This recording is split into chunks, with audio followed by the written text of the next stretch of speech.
Green board पर आप सभी का स्वागत है। मेरा नाम है मनदीप। हमने क्लास 10th के सब्जेक्ट साइंस से लाइफ प्रोसेसेस चैप्टर को वन शॉट वीडियो में डिस्कस कर लिया है। उसके बाद इस चैप्टर के जो भी इन टेक्स्ट क्वेश्चन थे, यानी कि चैप्टर के बीच में जो क्वेश्चंस दिए होते हैं, उनको भी इस वाली वीडियो में डिस्कस कर लिया। अगर ये दोनों वीडियो आपको देखनी है तो लिंक दिया गया है नीचे डिस्क्रिप्शन बॉक्स में। अब चैप्टर के एंड में जो क्वेश्चंस दिए होते हैं, यानी कि एक्सरसाइज वाले क्वेश्चंस जो आते हैं, उनको डिस्कस करना होगा। सो इस वीडियो में डिस्कस करेंगे क्लास 10th के सब्जेक्ट साइंस से लाइफ प्रोसेसेस के चैप्टर एंड वाले क्वेश्चंस, एक्सरसाइज वाले क्वेश्चंस है। टोटल 13 क्वेश्चंस आते हैं। सारे के सारे क्वेश्चंस को इसी वीडियो में डिस्कस करेंगे। स्टार्ट करते हैं नेक्स्ट पेज से। एक्सरसाइज में सबसे पहले क्वेश्चन की बात कर लेते हैं। इसमें दिया गया है the kidney in human beings are a part of the system for. जो भी किडनी होती है ह्यूमन बींग्स के अंदर, वो कौन से सिस्टम का पार्ट होती है? टोटल 4 लाइफ प्रोसेसेस होते हैं। यही ऑप्शंस में आपको दिए गए हैं। एक सही ऑप्शन चूज करके हमें सेलेक्ट करना है। पहला होगा न्यूट्रिशन, दूसरा रेस्पिरेशन, तीसरा एक्सक्रीशन और चौथा ट्रांसपोर्टेशन। भाई जो किडनी है ना, वो एक्सक्रीशन का काम करती है, ब्लड को वो फिल्टर करती है। ब्लड में जो भी एक्स्ट्रा मटेरियल होता है, वेस्ट मटेरियल होता है, उसको वो बाहर कर देती है। तो आंसर में थर्ड वाला ऑप्शन सही हो जाएगा, एक्सक्रीशन। बिल्कुल इसी तरह से क्वेश्चन नंबर 2 को देखते हैं। क्वेश्चन नंबर 2 में दिया है the xylem in plant are responsible for. जो भी जाइलम टिश्यू होता है प्लांट्स में, वो किस चीज के लिए रिस्पॉन्सिबल होता है? ऑप्शंस दिए गए हैं। पहला ऑप्शन हो जाएगा ट्रांसपोर्ट ऑफ वाटर, दूसरा ट्रांसपोर्ट ऑफ फूड, तीसरा ट्रांसपोर्ट ऑफ एमिनो एसिड और चौथा ऑप्शन हो जाएगा ट्रांसपोर्ट ऑफ ऑक्सीजन। तो बहुत सिंपल है। जो भी जाइलम टिश्यू होता है वो किस चीज का ट्रांसपोर्टेशन करता है प्लांट के अंदर? वाटर एंड डिसोल्व मिनरल्स का, जो वाटर के अंदर डिसोल्व होते हैं। तो पहले वाला ऑप्शन सही हो जाएगा। आंसर में लिख देंगे ट्रांसपोर्ट ऑफ वाटर। जो भी 2 क्वेश्चंस थे वो हमने कंप्लीट किए। अब जो भी आगे वाले क्वेश्चंस हैं उनको देखते हैं। क्वेश्चन नंबर 3 की बात कर लेते हैं। इसमें दिया है the autotrophic mode of nutrition requires. जो भी ऑटोट्रोफिक न्यूट्रिशन होता है वो प्लांट्स में होता है, और प्लांट्स को फूड बनाने के लिए किन किन चीजों की जरूरत होती है, वही चीजें हमें ऑप्शंस में दी गई हैं। एक ऑप्शन सही हमें चूज करना है। तो पहला ऑप्शन है कार्बन डाइऑक्साइड एंड वाटर, दूसरा ऑप्शन है क्लोरोफिल, तीसरा ऑप्शन है सनलाइट और चौथा ऑप्शन है ऑल ऑफ द अबव। जो भी ऑटोट्रोफिक है वो प्लांट्स में होता है, और प्लांट्स को रॉ मटेरियल कौन कौन से की जरूरत होती है? भाई कार्बन डाइऑक्साइड भी चाहिए, वाटर भी चाहिए, क्लोरोफिल भी चाहिए और सनलाइट भी चाहिए। यानी कि ऊपर वाले 3 ऑप्शंस में जो भी दिया गया है, सारी की सारी चीजें चाहिए ऑटोट्रोफिक मोड ऑफ न्यूट्रिशन के लिए, प्लांट्स को फूड बनाने के लिए। तो हम चौथे वाला ऑप्शन सेलेक्ट कर लेंगे। चौथे वाले ऑप्शन में आंसर क्या दिया गया है? All of the above. ये हो जाएगा हमारे क्वेश्चन नंबर 3 का आंसर। आ जाएंगे क्वेश्चन नंबर 4 पर। इसमें क्या दिया गया है? The breakdown of pyruvate to give carbon dioxide water and energy take place in. जो भी पाइरुवेट है वो हमें एनर्जी प्रोवाइड करता है कार्बन डाइऑक्साइड और वाटर के साथ साथ है। अब ये एनर्जी का पाइरुवेट का जो ब्रेकडाउन है वो कहां पर होता है? ऑप्शंस दिए गए हैं। ऑप्शन से इजीली आप इनको सही ऑप्शन सेलेक्ट कर सकते हो। पहला होगा साइटोप्लाज्म, दूसरा माइटोकॉन्ड्रिया, तीसरा क्लोरोप्लास्ट और चौथा होगा न्यूक्लियस।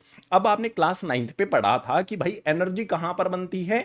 माइटोकॉन्ड्रिया में बनती है। यानी कि इसका आंसर जो है, पाइरुवेट का ब्रेकडाउन कहां पर होगा? जहां पर एनर्जी बनती है वहीं पर पाइरुवेट का ब्रेकडाउन भी होता है। तो आंसर हो जाएगा option number 2 mitochondria. Question number 4 का आंसर हमने कर लिया कंप्लीट। बात करते हैं क्वेश्चन नंबर 5 की। क्वेश्चन नंबर 5 में कहा गया है how are fat digested in our body, where does this process takes place. जो भी फैट होता है, हमें फूड से फैट मिलता है, उसका डाइजेशन किस तरह से होता है और हमारी बॉडी में कहां पर होता है? 2 आंसर हमें करने हैं। पहले बात करते हैं where does this process take place. Fat का डाइजेशन कहां पर होता है? भाई आंसर में लिख देंगे digestion of fat take place in small intestine. जो भी हमारी स्मॉल इंटेस्टाइन यानी कि छोटी आंत होती हैं, उनके अंदर फैट का डाइजेशन होता है। अब बात करते हैं how are fat digestion in our body. हमारी बॉडी के अंदर ये होता किस तरह से है? तो लिखेंगे the small intestine receive the bile salt from liver and pancreas. भाई पेंक्रियाज से बाइल सोल्ट आता है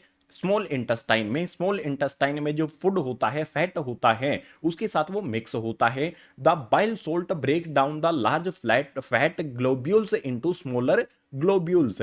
जो भी बड़े बड़े फैट ग्लोब्यूल्स होते हैं उनको छोटे छोटे फैट ग्लोब्यूल्स में वो चेंज कर देता है, बाइल सॉल्ट उनको ब्रेक कर देता है। अब ब्रेक करने के बाद जो पैंक्रियाटिक एंजाइम होता है जिसको येलो कलर में हाईलाइट किया गया है लाइपेज, लाइपेज जो है ना वो छोटे छोटे फैट ग्लोब्यूल्स को ब्रेक कर देता है, उसको डाइजेस्ट कर देता है। ठीक है, this process is called emulsification of fats, और इस प्रोसेस को कहा जाता है फैट्स का इमल्सिफिकेशन किया जाता है। ठीक है, बहुत सिंपल सा आंसर हमने क्वेश्चन नंबर 5 के लिए लिख दिया है। बात करेंगे क्वेश्चन नंबर 6 की, तो इसमें दिया है what is the role of saliva in the digestion of food.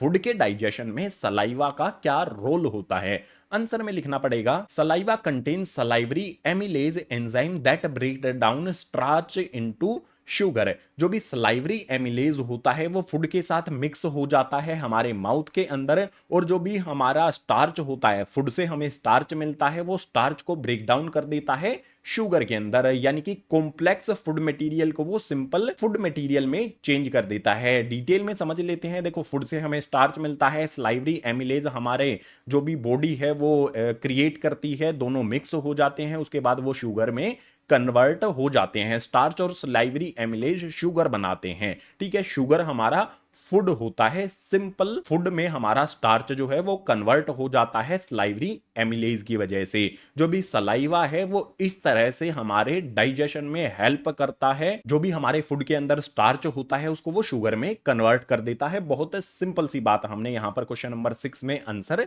लिख दिया है। क्वेश्चन नंबर 6 के बाद बात करते हैं क्वेश्चन नंबर 7 की। क्वेश्चन नंबर 7 में कहा गया है what are the necessary conditions for autotrophic nutrition and what are its by product.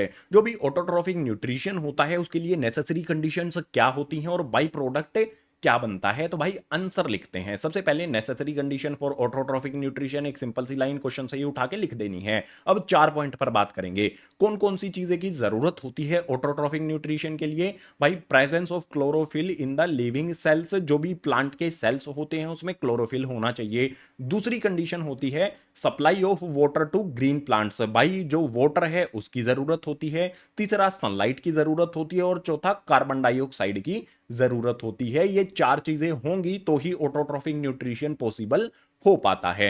इसके बाद बात करेंगे बाय प्रोडक्ट की। तो बाय प्रोडक्ट क्या बनता है भाई ऑटोट्रॉफिक न्यूट्रिशन में? सिंपल सी लाइन लिख देनी है, by product of autotrophic nutrition is oxygen. जो भी प्लांट्स हैं वो हमें ऑक्सीजन प्रोवाइड करते हैं। तो बहुत सिंपल सा क्वेश्चन नंबर 7 हो जाता है कंप्लीट। क्वेश्चन नंबर 8 की बात कर लेते हैं। इसमें दिया गया है what are the difference between aerobic and anaerobic respiration, name some organism that use anaerobic mode of respiration. भाई, रेस्पिरेशन के 2 तरीके होते हैं, एरोबिक रेस्पिरेशन और एनएरोबिक रेस्पिरेशन। चैप्टर की जो वीडियो है उसमें डिटेल में मैंने एक्सप्लेन किया था, उसी से रिलेटेड यहां पर क्वेश्चन आ जाता है। जो भी 2 टाइप होते हैं उन दोनों में, एरोबिक में और एनएरोबिक रेस्पिरेशन में, हमें डिफरेंस बताना है। इसके अलावा हमें एक लाइन में यह भी बता देना है कि ऐसे कौन से ऑर्गेनिज्म है जो एनएरोबिक मोड ऑफ रेस्पिरेशन का यूज करते हैं। तो भाई, जब डिफरेंस की बात आती है तो आंसर में हमें सबसे पहले क्या करना चाहिए? डिफरेंस बताने के लिए हमें टेबल बना लेना चाहिए। टेबल में एक साइड में लिख देना है एरोबिक रेस्पिरेशन, दूसरी तरफ लिख देना है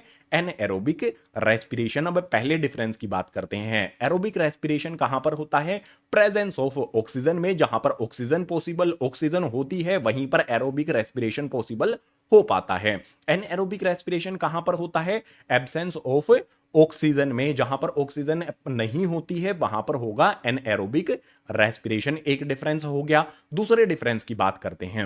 एरोबिक रेस्पिरेशन में कंप्लीट ब्रेकडाउन ऑफ फूड, जो भी फूड होता है वो पूरी तरह से डाइजेस्ट हो जाता है, कंप्लीटली उसका ब्रेकडाउन हो जाता है। लेकिन एनएरोबिक रेस्पिरेशन में ऐसा नहीं होता है, partial breakdown of food occurs. जो भी फूड है उसका पार्शियल ब्रेकडाउन होता है, कुछ ही फूड डाइजेस्ट होता है और कुछ फूड बच जाता है। 2 डिफरेंस हमने बता दिए। तीसरे डिफरेंस की बात करें तो एरोबिक रेस्पिरेशन में लिखेंगे the end product in aerobic respiration are carbon dioxide and water. Aerobic respiration में जो एंड प्रोडक्ट होता है, यानी कि बाय प्रोडक्ट होता है, जो लास्ट में बचता है, वो कार्बन डाइऑक्साइड और वाटर बच जाता है। अगर एनएरोबिक रेस्पिरेशन की बात करें तो इसका एंड प्रोडक्ट क्या होता है भाई? एथेनॉल हो सकता है, कार्बन डाइऑक्साइड हो सकता है, या फिर लैक्टिक एसिड भी हो सकता है। इन तीनों चीजों, एथेनॉल, कार्बन डाइऑक्साइड और लैक्टिक एसिड, इन तीनों में से कोई भी एंड प्रोडक्ट यानी कि बाय प्रोडक्ट हो सकता है। इसके बाद चौथे डिफरेंस की बात करें तो एरोबिक रेस्पिरेशन जो है ना, इसमें high amount of energy produce होती है। आप जो हो, मैं हूं, जो भी ह्यूमंस होते हैं उनमें एरोबिक रेस्पिरेशन होता है और बहुत हाई एनर्जी की हमें जरूरत होती है। ये एरोबिक रेस्पिरेशन की वजह से ही पॉसिबल हो पाता है। बात करते हैं एनएरोबिक रेस्पिरेशन की, तो produce low amount of energy. Anaerobic respiration में एनर्जी कम प्रोड्यूस होती है, क्योंकि फूड का ही कंप्लीट ब्रेकडाउन नहीं होगा तो भाई एनर्जी कहां से प्रोड्यूस होगी। ये तो हो गई डिफरेंस की बात। अब ऐसे कौन से ऑर्गेनिज्म हैं जो एनएरोबिक मोड ऑफ रेस्पिरेशन का यूज करते हैं, तो भाई आंसर में लास्ट में यहां पर आपने लिख देना है yeast bacteria use anaerobic respiration. Yeast में और जो बैक्टीरिया है वो anaerobic respiration mode of respiration का यूज वो करते हैं। ये हो गया हमारे क्वेश्चन नंबर 8 का आंसर। बात करते हैं क्वेश्चन नंबर 9 की। इसमें है how are the alveoli design to maximise the exchange of gases. जो भी हमारी एल्वियोली होती है लंग्स के अंदर, वो गैसेस के एक्सचेंज को मैक्सिमाइज किस तरह से करती है, ये हमें आंसर करना है। तो सिंपल 2 पॉइंट आंसर में हमें लिखने होंगे। The alveoli are thin walled. जो एल्वियोली है उसकी वॉल्स बहुत थिन होती हैं। Having blood vessels with rich supply. उसमें ब्लड वेसल से कनेक्ट होती हैं जिसमें बहुत हाई सप्लाई होती है ब्लड की। और ये ब्लड की सप्लाई क्या करती है, facilitate exchange of gases between blood and the air filled in alveoli. जो भी हम नोज से एयर इनहेल करते हैं वो डायरेक्ट कहां पर जाती है, घूमते फिरते वो एल्वियोली में पहुंच जाती है। एल्वियोली में जो गैस, एल्वियोली में जो ऑक्सीजन गैस, एयर से हम क्या करते हैं, ऑक्सीजन को इनटेक करते हैं, ठीक है। ऑक्सीजन जो होती है वो ब्लड वेसल्स जो हैं ऑक्सीजन को वहां से टेक कर लेती है एंड कार्बन डाइऑक्साइड को वहां पर ड्रॉप कर देती हैं। इस तरह से गैसेस का एक्सचेंज एल्वियोली के अंदर होता है। अब दूसरे पॉइंट में बात करते हैं, alveoli have balloon like structure. Alveoli का स्ट्रक्चर कैसा होता है भाई, बलून जैसा स्ट्रक्चर होता है। Hence provide maximum surface for exchange of gases. Balloon जैसे स्ट्रक्चर की वजह से सरफेस एरिया इंक्रीज हो जाता है, तो ज्यादा सरफेस एरिया मिल जाता है एक्सचेंज ऑफ गैसेस करने के लिए। ऑक्सीजन, ब्लड जो है वो ऑक्सीजन को टेक कर लेता है एंड कार्बन डाइऑक्साइड को ड्रॉप कर देता है एल्वियोली के अंदर। इस तरह से मैक्सिमाइज होता है गैसेस का एक्सचेंज एल्वियोली के अंदर, उसके डिजाइन की वजह से, क्योंकि ज्यादा सरफेस एरिया मिल जाता है बैलून जैसे स्ट्रक्चर की वजह से। बात करेंगे नेक्स्ट क्वेश्चन नंबर 10 की। तो इसमें दिया है why would be the consequences of deficiency of haemoglobin in our bodies. जो भी ह्यूमन बॉडी होती है अगर उसमें हेमोग्लोबिन ड्रॉप हो जाए, हेमोग्लोबिन कम हो जाए, तो क्या कॉन्सिक्वेंसेज होते हैं उसके। आंसर में लिखेंगे due to the deficiency of haemoglobin in blood. मान लो किसी कोई पर्सन है, उसके ब्लड में अगर हेमोग्लोबिन कम हो गया है। हेमोग्लोबिन क्या करता है भाई, ऑक्सीजन को कैरी करता है, वो ऑक्सीजन को ट्रांसपोर्ट करता है। अगर हेमोग्लोबिन कम हो गया तो ऑक्सीजन की जो ट्रांसपोर्टेशन है वो सही तरह से नहीं हो पाएगी, यही हमें लिखना है। तो आगे लिखेंगे it's oxygen carrying capacity decreases. जो ऑक्सीजन की कैरी करने की कैपेसिटी होती है हेमोग्लोबिन में, ब्लड जो है वो कम ऑक्सीजन को कैरी करेगा। As a result the production of energy by oxidation will become slower. हमारे सेल्स तक कम जो ऑक्सीजन है वो पहुंच पाएगी। अगर कम ऑक्सीजन पहुंचेगी तो भाई कम ही एनर्जी क्रिएट होगी। अब इसके कंसीक्वेंसेस क्या क्या होंगे, therefore one would fall sick. जिस भी पर्सन में हेमोग्लोबिन की कमी है या तो वो बीमार हो जाएगा and would feel fatigue most of time, या फिर वो हमेशा थका थका सा फील करेगा, क्योंकि भाई एनर्जी क्रिएट कम हो रही है हेमोग्लोबिन कम होने की वजह से। ये हो जाएगा क्वेश्चन नंबर 10 के लिए हमारा आंसर। क्वेश्चन नंबर 11 आता है, इसमें है describe double circulation in human beings why it is necessary. जो डबल सर्कुलेशन होता है ब्लड का हमारी बॉडी के अंदर, उसको हमें डिस्क्राइब करना है और ये नेसेसरी क्यों है हमें ये भी बताना है। तो भाई आंसर में लिखना पड़ेगा, ध्यान से समझना इस चीज को। सबसे पहले मान लो हमारी बॉडी में डीऑक्सीजनेटेड ब्लड है। Deoxygenated blood from the body is brought to the right atrium then sent to right ventricle. Deoxygenated blood जो है वो राइट एट्रियम में आता है, उसके बाद राइट वेंट्रिकल में चला जाता है। राइट साइड का हार्ट के राइट साइड में वो होता है, ठीक है। डीऑक्सीजनेटेड ब्लड हार्ट के राइट साइड में एंटर करता है, पहले एट्रियम में, उसके बाद ब्लड चला जाता है वेंट्रिकल में। जो भी वेंट्रिकल में गया है हमारा ब्लड, उसको पंप कर दिया जाता है ऑक्सीजनेशन के लिए पुल्मोनरी आर्टरी के थ्रू। कहां पर, लंग्स में, ठीक है। राइट वेंट्रिकल से हार्ट में जो भी ब्लड है राइट वेंट्रिकल से उसको पंप कर दिया गया है लंग्स की तरफ आर्टरी की हेल्प से। जो भी डीऑक्सीजनेटेड ब्लड है लंग्स में पहुंचता है, वहां से वो ऑक्सीजन कैरी करता है, ऑक्सीजनेटेड हो जाता है। अब जो ऑक्सीजनेटेड ब्लड है, the oxygenated blood from lungs again enter the left atrium, then it send to left ventricle. जो भी ऑक्सीजनेटेड ब्लड होता है वो लेफ्ट एट्रियम में एंटर करता है, उसके बाद लेफ्ट वेंट्रिकल में जाता है। लेफ्ट वेंट्रिकल में जो भी हमारा ब्लड होता है उसको पंप कर दिया जाता है बॉडी के डिफरेंट पार्ट्स में आर्टरीज की हेल्प से। अब आप यहां पर समझो डबल सर्कुलेशन किस तरह से हुआ हमारा ब्लड का। डीऑक्सीजनेटेड ब्लड था, राइट वेंट्रिकल और राइट जो भी हमारा एट्रियम था, पहले एट्रियम में आया, राइट साइड में एट्रियम में आया और राइट वेंट्रिकल में आया। ब्लड एक बार विजिट कर चुका है हार्ट को, उसके बाद वो लंग्स में जाता है, ऑक्सीजनेटेड होके दोबारा से हार्ट में आता है लेफ्ट आर्ट्रियम और लेफ्ट वेंट्रिकल में। तो ये डबल सर्कुलेशन हो गया। डीऑक्सीजनेटेड ब्लड पहले आता है, उसके बाद लंग्स में वो ऑक्सीजनेटेड होकर फिर से हार्ट की तरफ आ जाता है, तो इसको कहा जाता है डबल सर्कुलेशन। जरूरी क्यों है इस पर बात करेंगे, लेकिन एक लाइन और लिख देनी है। In this way the blood flow through heart twice, that's why it is called double circulation. Blood दो बार हार्ट में फ्लो करके जाता है, इसीलिए इसको डबल सर्कुलेशन कहा जाता है। बात करें अगर ये जरूरी क्यों है, ये नेसेसरी क्यों है, तो एक लाइन में लिख देना है, double circulation prevent the mixing of oxygenated and deoxygenated blood also provide high efficiency. अगर डबल सर्कुलेशन होता है तो उसमें ऑक्सीजनेटेड और डीऑक्सीजनेटेड ब्लड मिक्स होने की जो संभावना होती है वो नहीं होगी और हाई एफिशिएंसी इसमें प्रोवाइड होती है। इसीलिए डबल सर्कुलेशन बहुत जरूरी होता है ह्यूमंस के अंदर, इसमें ज्यादा एनर्जी हमें मिलती है। आंसर हो गया हमारे क्वेश्चन नंबर 11 का कंप्लीट। क्वेश्चन नंबर 12 आ जाता है, इसमें है what are the difference between the transport of materials in xylem and phloem. Xylem और फ्लोएम में जो भी मटेरियल्स का ट्रांसपोर्ट होता है उसके बीच में डिफरेंस हमें बताना है। भाई डिफरेंस की बात हो रही है तो आंसर में हमें सबसे पहले टेबल बना लेना है। टेबल के अंदर एक तरफ लिख देंगे जाइलम, दूसरी तरफ लिख देंगे फ्लोएम। पहले डिफरेंस की बात करेंगे तो इसमें दिया है xylem conduct water and minerals from roots to leaves. Xylem जो है वो वाटर और मिनरल्स को कंडक्ट करता है, यानी कि ट्रांसपोर्ट करता है। कहां से? रूट्स यानी कि जड़ों से, लीव्स यानी कि पत्तियों तक। बात करें अगर फ्लोएम की तो phloem conduct food from leaves to part of plants. Phloem में पत्ती जो होते हैं, जो ग्रीन लीव्स होती है, वहां पर फूड मटेरियल बनता है। फूड मटेरियल को लीव्स से प्लांट के अदर पार्ट्स में ट्रांसपोर्ट यहां किया जाता है। इसके बाद दूसरे पॉइंट पर बात करें तो जाइलम में the transport of material take place through vessels and tracheids. Xylem tissue जो होता है उसमें वेसल्स एंड ट्रैकेट्स होते हैं, जिसमें मटेरियल्स, जो भी मटेरियल होता है वाटर एंड मिनरल्स, उनका ट्रांसपोर्ट किया जाता है। बात करें अगर हम फ्लोएम की तो फ्लोएम में है transport of food material take place through sieve tubes. Phloem में भाई सीव ट्यूब्स होती हैं जिसमें फूड मटेरियल को ट्रांसपोर्ट किया जाता है।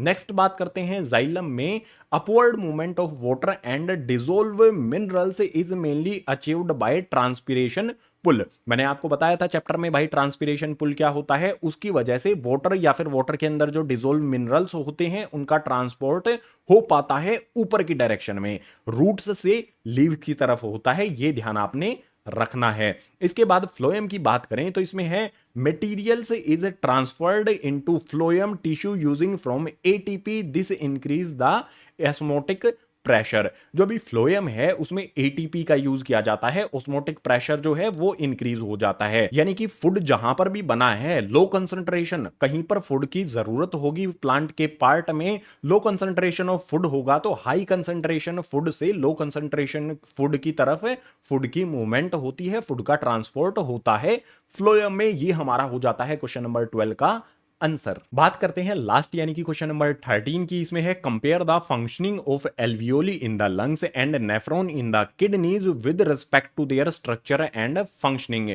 जो भी हमारी लंग्स में एल्वियोली होती है और किडनीज में नेफ्रॉन होती है, उनके स्ट्रक्चर और फंक्शनिंग पर हमें डिफरेंस बताना है, उनकी हमें कंपैरिजन करनी है। डिफरेंस या फिर कंपैरिजन जब भी करनी हो तो टेबल बना लेना चाहिए, जो हमने पहले से बना रखा है। तो टेबल में एक तरफ एल्वियोली लिख लेना है, दूसरी तरफ नेफ्रॉन लिख लेना है। बात करते हैं एल्वियोली के सबसे पहले पॉइंट की। तो alveoli are functional unit of lungs है। भाई लंग्स की जो फंक्शनल यूनिट होती है वो एल्वियोली होती है। नेफ्रॉन्स की बात करें तो nephrons are functional unit of kidney. Kidney की जो फंक्शनल यूनिट है उसको नेफ्रॉन कहते हैं। ये तो हम क्वेश्चन से ही सीख कर एक पॉइंट लिख सकते हैं। इसके बाद बात करेंगे एल्वियोली के नेक्स्ट पॉइंट की। The mature lung has about 30 crore alveoli. जो किसी मैच्योर लंग के मतलब एक 20-30 की एज पे हमारी जो लंग्स है वो मैच्योर हो जाती हैं, ठीक है, उससे भी पहले हो जाती हैं। तो एक लंग में कितनी करोड़ एल्वियोली होती हैं? 30 करोड़ एल्वियोली होती हैं। अगर बात करें नेफ्रॉन्स की तो एक kidney has about 10 lakh nephrons है। किडनी में 10 लाख नेफ्रॉन्स होती हैं। इसके बाद नेक्स्ट पॉइंट पर बात करते हैं एल्वियोली के बारे में। Alveoli provide a wide surface for gaseous exchange. ये हम पहले वाले क्वेश्चंस में समझ चुके हैं। गैसियस एक्सचेंज के लिए बहुत ज्यादा सरफेस वो प्रोवाइड करती है एल्वियोली। लेकिन नेफ्रॉन्स में गैसेस का एक्सचेंज नहीं होता है। नेफ्रॉन्स में दिया है the surface area of nephron is not much more. Nephron का सरफेस एरिया बहुत कम होता है, ठीक है। हमारी किडनी छोटी छोटी होती हैं, हमारे जो लंग्स हैं वो बड़े बड़े होते हैं, ठीक है। इसके बाद एल्वियोली की बात करते हैं। The exchange of O2 and CO2 take place through network of capillaries in alveoli. जो भी ऑक्सीजन और कार्बन डाइऑक्साइड का एक्सचेंज है वो होता है एल्वियोली के अंदर। एल्वियोली से कनेक्ट होती हैं ब्लड वेसल्स, जिनको हम कैपिलरीज भी कह सकते हैं। बात करें नेफ्रॉन के लास्ट पॉइंट की तो भाई नेफ्रॉन क्या करता है? The Bowman capsule in nephron regulate the concentration of water and salts. जो बोमन कैप्सूल्स होते हैं, जो हमारी नेफ्रॉन के अंदर बोमन कैप्सूल होता है, वो हमारे जो ब्लड होता है उसमें वाटर और सोल्ट के कंसंट्रेशन को रेगुलेट करता है। अगर ज्यादा सोल्ट या फिर ज्यादा वाटर है हमारे ब्लड में तो उसको फिल्टर आउट करके बॉडी से बाहर निकालने का काम करता है। ये काम होते हैं गाइज एल्वियोली के और नेफ्रॉन्स के।